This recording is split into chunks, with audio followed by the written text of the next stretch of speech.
I stood in the lavish living room of our mansion in Rancho Mirage, Palm Springs, my hands trembling as I clutched the photo album I'd spent weeks crafting.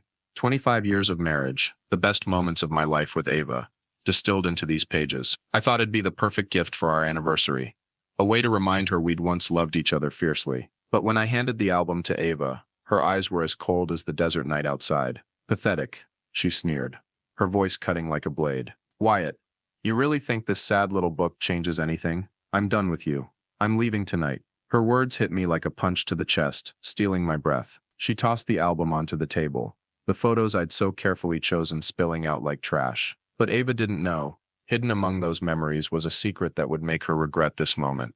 Just weeks ago, I believed we had a dream marriage. Now standing in this room, I felt the truth bleeding in my heart. Ava had changed, or maybe I'd just opened my eyes. I looked at her, the woman I'd loved, and wondered how did we get here? And more importantly, what was I going to do to take back what was mine? The living room was eerily silent, save for the steady tick of the wall clock, counting down our fate. The crystal chandelier cast light across Ava's face, sharp and unyielding, as if she'd rehearsed this moment for years. I tried to stay calm, but my fingers gripped the edge of the table, nails digging into the polished wood. Ava, I said, my voice hoarse. Can we talk about this? What's going on? She shook her head, her red lips curling into a mocking smile. Talk? Wyatt, you're always one step behind. I'm sick of this life, sick of you. I deserve to live, not rot here with a guy like you. The words "a guy like you" stabbed me like a knife, but I didn't react. I'd learned long ago that arguing with Ava only made her sharper. Instead, I picked up the album, brushing the soft leather cover, and tried to recall the last time she looked at me with love. It was our 25th wedding anniversary, supposed to be a special night. I'd booked a table at Vincenzo's Ristorante, Ava's favorite Italian spot, where we'd celebrated our first anniversary.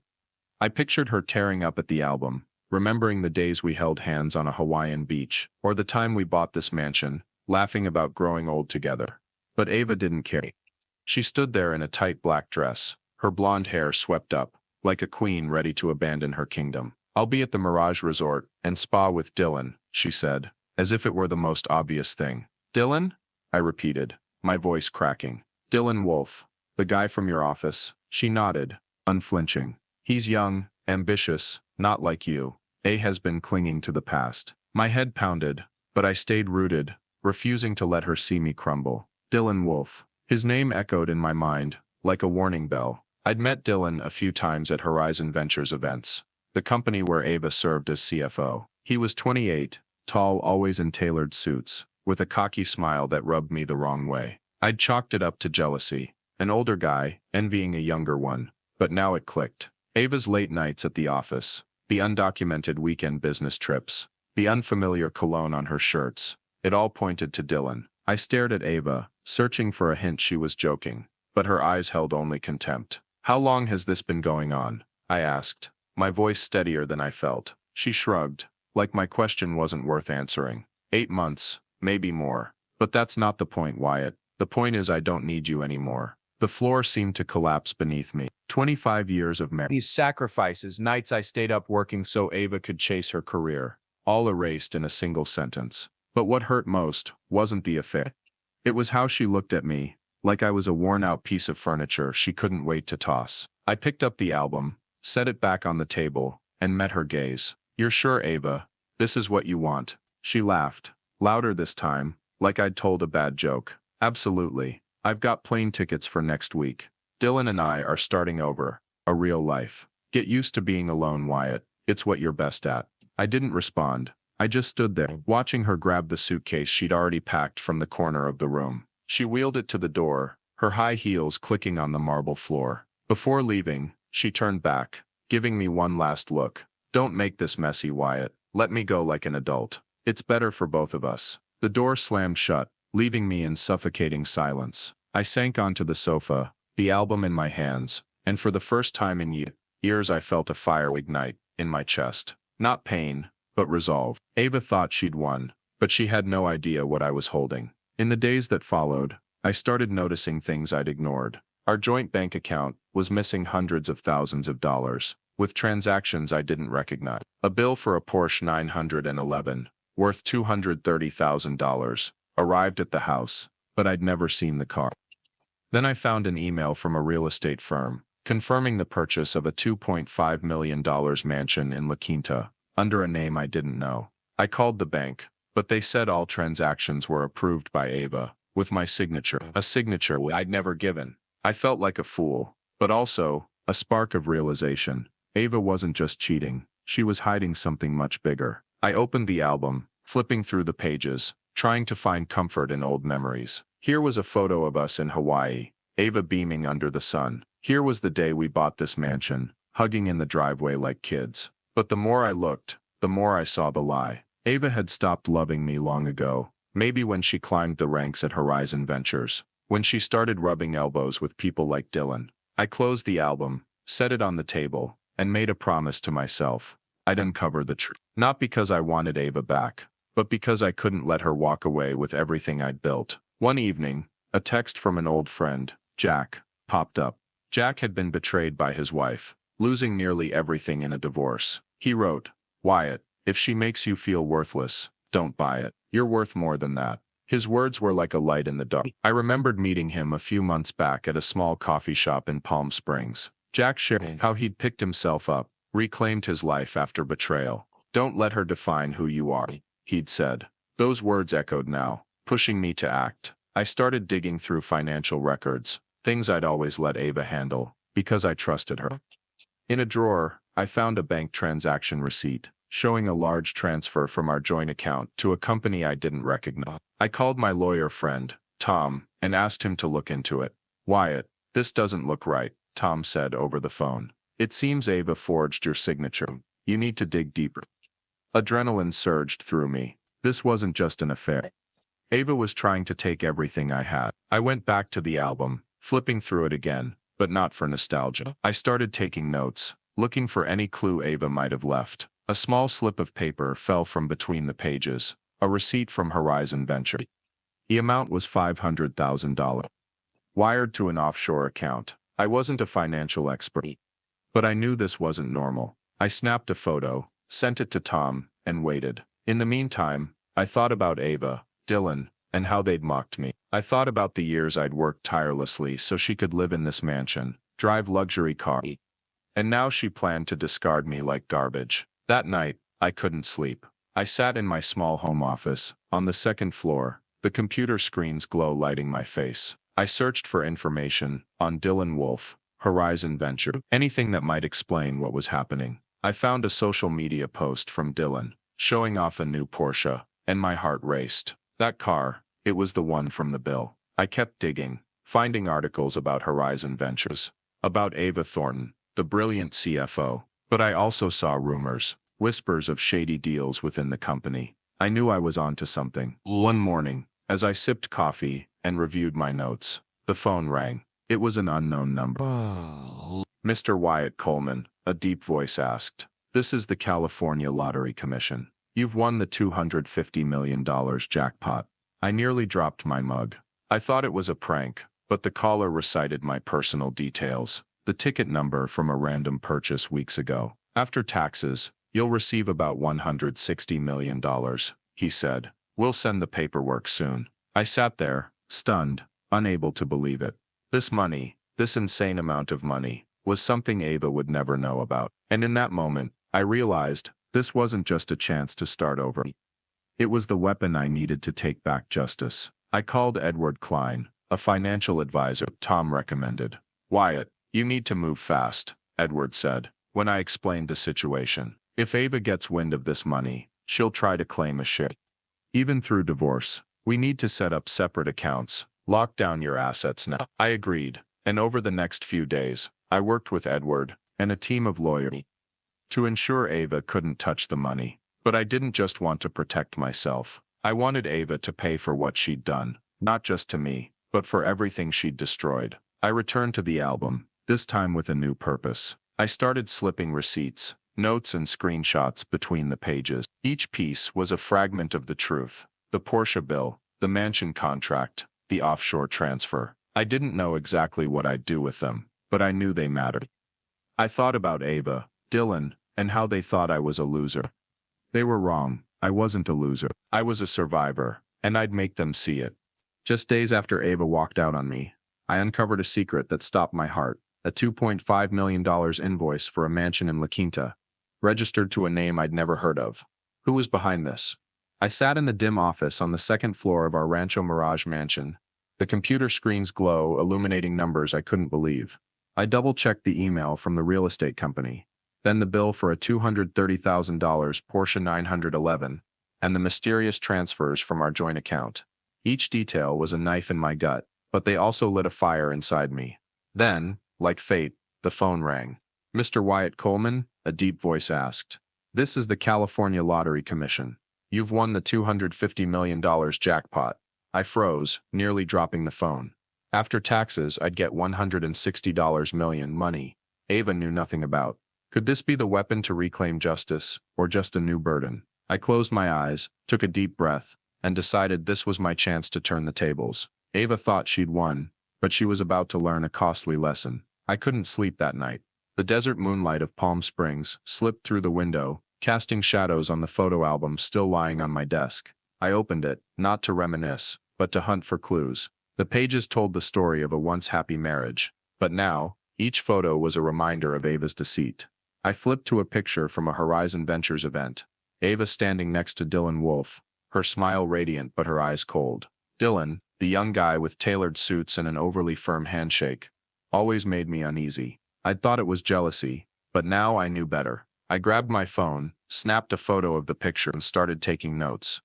If Ava thought I'd let her walk away with everything, she was dead wrong. The next morning, I called Edward Klein, a financial advisor my lawyer friend Tom recommended. "Wyatt, you're sitting on a powder keg," Edward said, when I told him about the lottery and Ava's shady transactions. "This money could change your life, but if Ava finds out, she'll try to claim a share, even through divorce. We need to act now." I agreed, and we met at a small coffee shop in downtown Palm Springs, where the aroma of roasted beans mingled with the late summer heat. Edward, with his silver hair and sharp eyes, spread out a stack of papers. "Here's how we protect your $160 million, he said, pointing to bank account forms. "Separate accounts, untouchable by Ava, overseen by lawyers. She won't get a dime." I nodded, feeling relief, but also tension. This money wasn't just a chance to start over. It was a shield for the fight ahead. While Edward handled the paperwork, I turned my focus to investigating Ava. I knew she was the CFO of Horizon Ventures, a major venture capital firm in Palm Springs. I'd once been proud of her career, but now I suspected those successes were tainted. I opened my laptop, searching for information on Horizon Ventures, and found articles praising Ava Thornton as a financial genius. But there were also rumors, whispers of opaque deals, missing funds. I needed someone on the inside, and I thought of Owen Fletcher, an accountant I'd met at a company party. Owen was quiet, hardworking, and I recalled him grumbling about Ava ignoring his reports. I emailed Owen, pretending to ask about a shared financial issue. "Wyatt, I'm glad you reached out," he replied, his tone cautious. "There's some stuff at Horizon Venture. It's not right." We arranged to meet at another coffee shop, far from the company office. Owen showed up, clutching a black coffee, his eyes nervous. "Ava's been moving millions through weird accounts," he whispered, glancing around to ensure no one was listening. "I found $15 million funneled into shell companies, but when I raised it, she told me to shut up." My blood boiled. "Who's she moving it to?" I asked. Owen slid a thin folder toward me. Most of it went through a company called Coastal Dynamics, but I saw Dylan Wolfe's name, and someone else. Vincent Perry, in internal emails. Vincent Perry. The name was unfamiliar, but Dylan Wolfe wasn't. Adrenaline surged through me. "Owen, do you have proof?" I asked, keeping my voice steady. He nodded, handing me a USB drive. "Emails, invoices, some contracts. But Wyatt, be careful. Ava's not working alone, and she could be dangerous." I thanked Owen, promised to keep him safe, and left the coffee shop with a mix of excitement and fear. Back home, I plugged the USB into my laptop and started reading. The emails between Ava and Dylan revealed their intimacy, promises of a new life, plans to leave Palm Springs. But what shocked me was an email from Ava to Vincent Perry, discussing a fake tech startup to launder $15 million from Horizon Venture. She called it the final plan to get out from under Wyatt and this town. I sat there staring at the screen, feeling like the world was caving in. Ava wasn't just cheating, she was a criminal, and she'd used me as a pawn in her game. But I wasn't the loser she thought. I grabbed the album and started slipping documents from the USB between its pages. The La Quinta Mansion invoice, the Porsche contract, Ava's emails. Each piece was a bullet, and I was building a gun. But I needed more evidence, and I needed to make sure Ava suspected nothing. I remembered an old email account Ava used, one she thought I didn't know about. We'd shared passwords in the early days of our marriage, and I hoped she hadn't changed it. With trembling hands, I logged in, and my heart pounded as the screen loaded. Hundreds of unread emails, but I zeroed in on those involving Dylan and Vincent. One email from Dylan to Ava was titled /Coastal Dynamics Plan. It was brief. Everything's set. Perry says we need another $5 million to close. The mansion's in my name. When do we ditch Wyatt? Ava replied. Soon. He suspects nothing. Keep it quiet. I printed the email, tucked it into the album, feeling like I'd struck gold. But I still needed bank confirmation. I called the bank, pretending to check our joint account. A friendly clerk revealed Ava had forged my signature on multiple transactions, including the mansion and Porsche purchases. Would you like copies of the documents? She asked. Yes, please, I replied, struggling to sound calm. When the files arrived, I added them to the album, my collection of evidence now thicker than ever.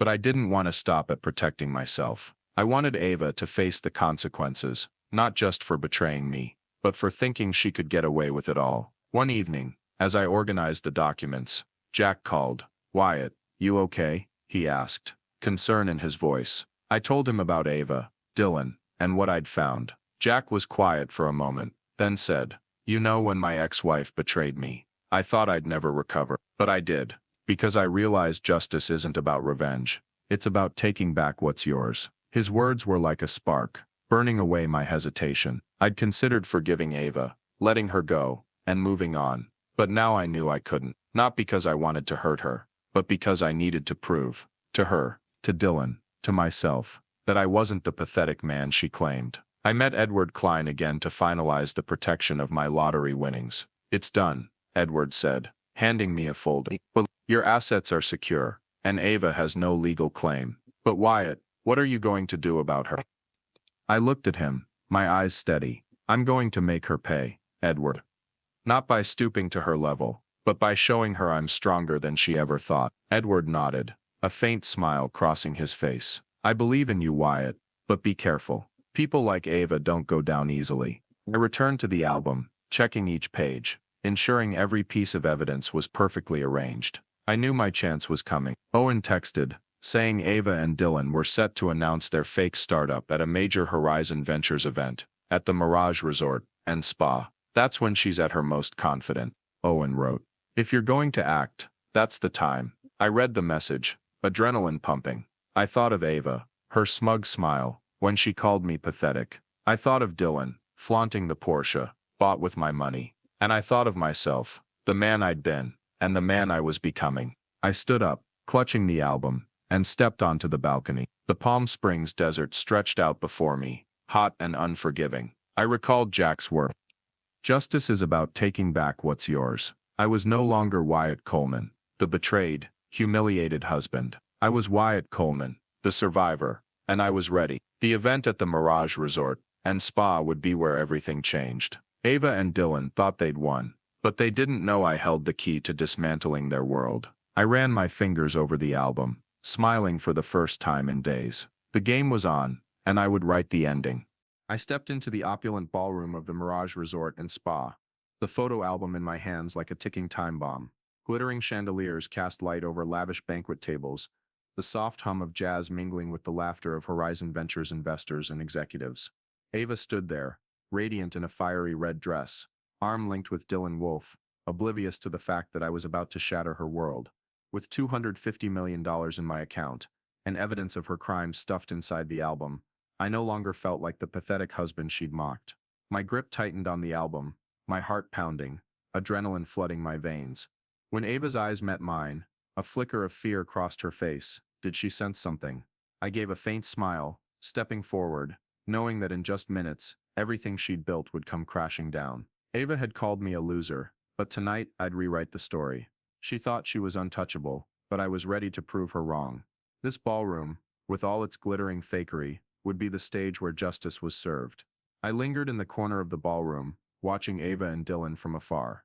She laughed brightly, raising a champagne flute, charming investors as if she owned the night.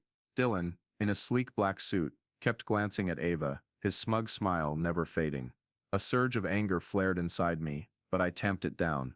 This wasn't the time to lose control. I'd prepared too long for this moment, and I wouldn't let emotion ruin it.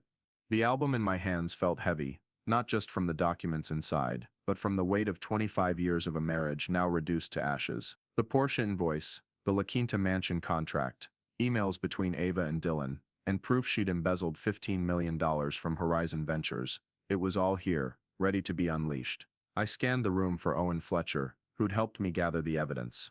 He stood near the bar, pretending to sip a drink, but his eyes met mine, and he gave a subtle nod. The board's been briefed, he'd texted earlier. They're waiting for you to make your move. I took a deep breath, feeling the world slow down. I thought about the past weeks, the sleepless nights spent digging through emails, checking bank accounts, and building this arsenal of proof. I thought about Jack, my old friend who'd pushed me to stand up, reminding me that justice was about reclaiming what was mine. And I thought about Ava, how she'd called me pathetic, how she thought she could take everything without paying a price. I moved toward the center of the ballroom, where Ava and Dylan were preparing to speak. A small podium had been set up, Horizon Ventures logo glowing behind it. Ava stepped up, microphone in hand, her voice ringing with confidence. "Thank you all for being here tonight," she said, her smile flawless. "We're here to announce a groundbreaking venture, Coastal Dynamics, a tech startup that will transform the investment industry." The crowd applauded, but I saw only her deceit. Coastal Dynamics, the name I'd found in her emails, a front for her and Dylan's plan to launder $15 million, with Vincent Perry as their accomplice. The album burned in my hands, as if urging me to act. I raised my hand, interrupting Ava's speech. "Excuse me, may I say a few words?" My voice carried, clear and steady, making the entire ballroom turn to look. Ava froze, her smile stiffening. "Wyatt," she said, her voice trembling slightly. "This isn't the time." But I didn't stop. I stepped onto the podium, album in hand, and looked her dead in the eyes. "I think it's the perfect time, Ava," I said, my tone even. "I have some things to share with everyone, about Coastal Dynamics, and about you." The crowd murmured, and I saw Dylan edge toward the door, but two security guards blocked his path, arranged by Owen. I opened the album, flipping to the first page, the $230,000, Porsche 911 invoice. "This is the gift Ava bought for Dylan Wolfe," I said, holding it up for all to see. "Paid for with money from our joint account, using my forged signature." The crowd went silent, only gasps breaking the stillness. Ava tried to cut in. "Wyatt, what are you doing? This is private," but I didn't let her derail me. I turned to the next page, the $2.5 million, La Quinta mansion contract. "And this is where Ava and Dylan met, also bought with my money." The murmurs grew louder, and I saw Ava's face pale. I pressed on, my voice stronger than ever. "But that's not all. Ava embezzled $15 million from Horizon Ventures to fund Coastal Dynamics, a fake startup to launder money." I held up a stack of printed emails, messages between Ava, Dylan and Vincent Perry. "Here's the proof," her own words, "plotting with Dylan and Vincent to steal company funds and disappear." Ava screamed, "That's a lie. You have nothing." But I flipped to the final page, a forged contract, with Vincent Perry's signature. "The board has seen these documents," I said, locking eyes with her. "And they're not happy." The crowd erupted, whispers turning into shouts. Ava spun to Dylan, her voice breaking. "Say something, Dylan. Tell them he's lying." But Dylan just bowed his head, face ashen, not daring to meet anyone's gaze. A wave of satisfaction washed over me, but I wasn't done.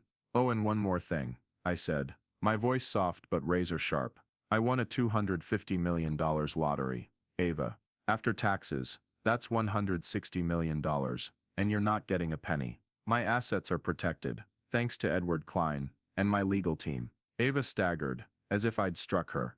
The crowd gasped, and I saw Isabel Vaughn, a journalist, scribbling furiously in the corner. Suddenly the ballroom doors swung open, and Detective Megan Holt strode in, flanked by two police officers. Megan, with her commanding stride and unyielding gaze, headed straight for Ava. "Ava Thornton," she said, her voice cutting through the silent room. "You're under arrest for embezzlement, financial fraud, and forgery. You have the right to remain silent. Ava shrieked, thrashing as an officer cuffed her. No, Wyatt, you can't do this. Dylan, say something. But Dylan stood frozen, eyes glued to the floor, trembling. Megan continued reading her Miranda rights, and Ava was let out, her hair disheveled, red dress crumpled. Dylan was escorted away by another officer, head bowed like a defeated man. I stood on the podium, album still in hand, a flood of justice filling my chest. The crowd was still in shock, some clapping, others whispering to each other. Owen approached, placing a hand on my shoulder. You did it, Wyatt, he said, his voice full of pride. I nodded, but inside, I felt a strange emptiness. Justice was served, but would it heal the wounds Ava left? I watched as she was taken away, her eyes desperate, and wondered if she truly regretted anything. After the event, I met Megan Holt in the hallway. We started investigating last week, thanks to your and Owen's documents, she said. Vincent Perry agreed to testify, spilling every detail of Ava's scheme. She's got no way out. I thanked her, feeling relief, but also exhaustion. I left the Mirage Resort and Spa, driving through the Palm Springs desert, moonlight illuminating the road ahead. I thought about Ava, Dylan, and the years I'd spent building a life she destroyed. But I also thought about myself, the man I was becoming. Weeks later, I learned Ava was sentenced to 8 years in prison, after a plea deal. Dylan faced separate charges, but I didn't care about him anymore. Vincent Perry, for cooperating with police, got a lighter sentence. Horizon Ventures Board fired Ava immediately and sued her to recover the embezzled funds. Owen texted, thanking me for standing up, saying the company was now more transparent. Here, some of Ava's former colleagues, mistreated by her, sent messages saying I'd inspired them. But one person stood out. Maria, a former Horizon Ventures accountant, had been wrongfully fired by Ava for spotting a minor discrepancy. I met Maria at a coffee shop days after the event, when she reached out to thank me. I lost everything when Ava sacked me, she said, eyes red. But you gave me hope, Wyatt. I'm applying for jobs again, and I won't give up. I handed her a contact for a friend in the industry, promising to help her find work. Maria's small smile made me feel I'd done something right.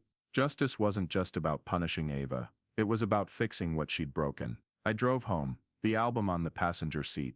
I didn't open it anymore. It had served its purpose, but I kept it, a reminder of what I'd overcome. I thought about the future, about leaving Palm Springs, about a new life in Santa Barbara, where I could do something meaningful. I smiled, for the first time in months, feeling true freedom. Ava had tried to ruin me, but she'd failed. I'd taken back control, and my story wasn't over. The Palm Springs desert faded behind me, and I knew I was driving toward a new beginning.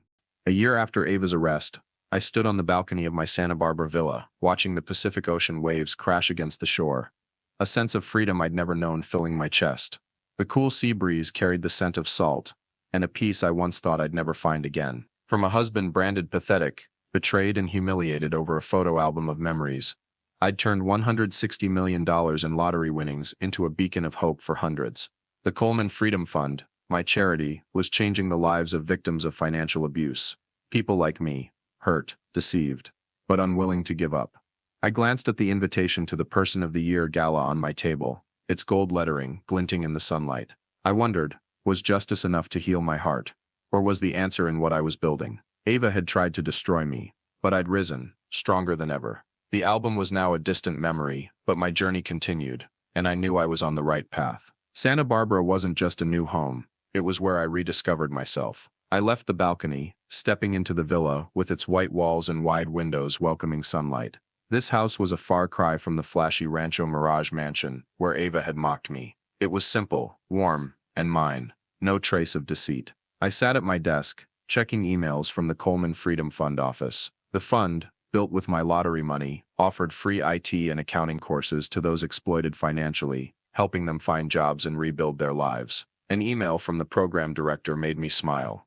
Wyatt, we helped 30 people finish their courses this week. A single mom, Lisa, opened a small coffee shop with our support. She wants to meet you to say thanks. I replied, scheduling a meeting with Lisa for next week, a warmth spreading through me. Stories like Lisa's were why I started the fund, not just to spite Ava, but to give hope to those who'd lost everything. I thought about my journey, from the dark days in Palm Springs. Ava had called me pathetic, tossing the album onto the table and walking out with Dylan Wolfe, thinking she could take it all. She never expected me to win a $250 million lottery. Never imagined I'd expose her $15 million embezzlement from Horizon Ventures, using my money to buy Dylan a Porsche and a La Quinta mansion. The moment she was handcuffed by Detective Megan Holt at the Mirage Resort and Spa, in front of a stunned crowd, was the pinnacle of justice. But justice was only the start.